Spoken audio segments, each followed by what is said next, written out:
lu selektif gitu untuk memberikan karya lu ke seorang penyanyi gitu, sampai akhirnya lu menyerahkan karya lu untuk dinyanyikan sama Ica, apa sih alasannya? Terus yang kedua sama tadi kan kasarannya ini lagu kan kasarannya lu nggak jual putus gitu. Nanti penghasilannya juga dapat royalti. Nah sementara berkaca pada masa lalu sebelumnya gitu, banyak banget karya-karya lu maksudnya banyak banget hal-hal yang menyindir lu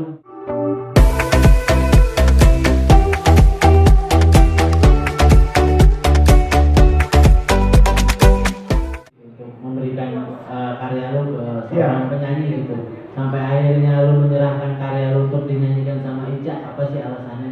Terus yang kedua sama tadi kan kasarannya ini lagu kan kasarannya lu nggak jual putus gitu.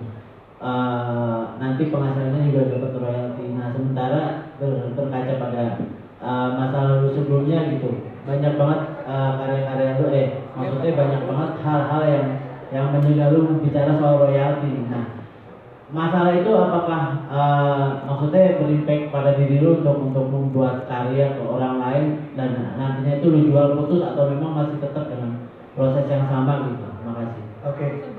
Ini kayaknya pertanyaan ini lu dapat voucher nih, bikin gua mikir soalnya. Jawabnya. Jadi teman-teman gini, satu hal mungkin di dalam, apalagi dalam 1 tahun terakhir ini ya, begitu banyak orang lalu lalang datang ke studio untuk minta lagu, beli lagu, terus ada artis yang datang beserta labelnya atau apa gitu. Nggak semuanya gua terima, nggak semua, jujur nggak semua gua terima, karena banyak orang dia punya duit untuk promosinya, dia punya ini itu segala, tapi dia nggak punya kualitas. Hal itu kan bikin mungkin akan membuat selera gue juga jadi turun gitu ya. Bukan berarti gue nggak bikin musik yang bisa dibilang segmen C gitu ya, bukan, tapi kan harus punya kualitas gitu. Nah si Ica ini datang ke gue, ke saya itu dengan kualitas yang luar biasa, yang bagus menurut gue ya. Ini kan doa ya, sense of producer, artinya doa dari seorang produser. Gue berharap adalah Ica ini the next siapa ya, gue bilang ya, mungkin Tiara Andini kayak gitu loh. Karena kan dalam industri ini kan harus ada yang pergantian ya, pergantian kan harus terus ada. Mungkin kayak dari zaman gue penggantinya siapa itu penggantian. Nah harapan gue di Ica ini, gue nemuin feel itu tuh, ini anaknya bisa nih gitu, dengan usia yang masih relatif muda gitu.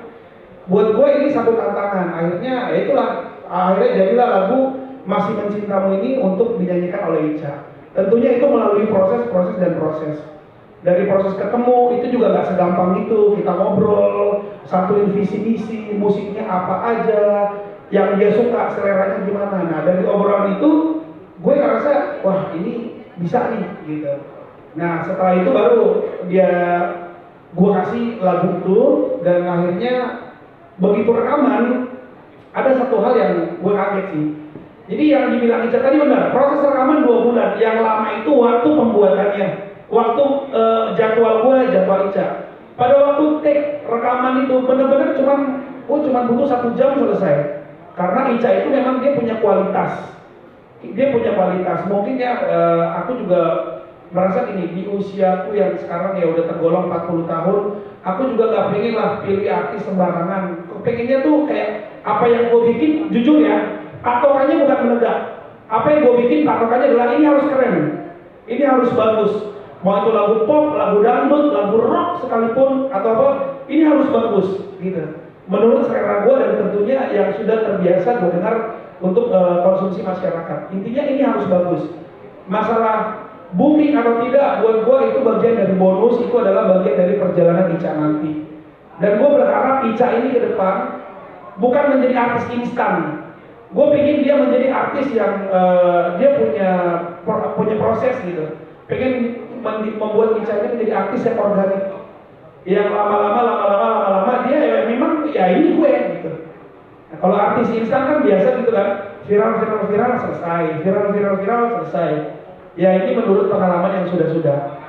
Untuk Ica, karena dia punya kualitas yang menurut gue di atas rata-rata. Kenapa tadi ada perform dangdut? Memang dia bisa. Kenapa dia ada perform lagu? Gak gampang. nggak semua penyanyi keren bisa nyanyi lagu Mandarin.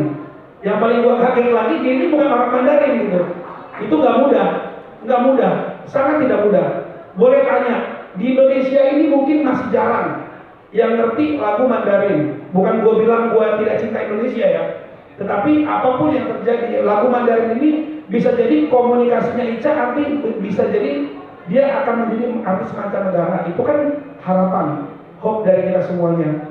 Jadi nggak gampang. Coba tanya penyanyi-penyanyi di Indonesia yang bisa. Setahu gua Lea Judika itu bisa, dia bisa tuh lagu Mandarin gitu ya. Selebihnya yang muda-muda, gua sih belum pernah lihat yang muda-muda ya. Mungkin kalau Yuni Syara benar dia bisa tuh lagu Mandarin gitu. Nah, gua menemu si Ica ini dengan kondisi dia udah terdidik seperti ini gitu. Terus gua nggak ada alasan buat tolak dia untuk masukin dia ke industri musik Indonesia. Kira-kira kayak gitu teman-teman.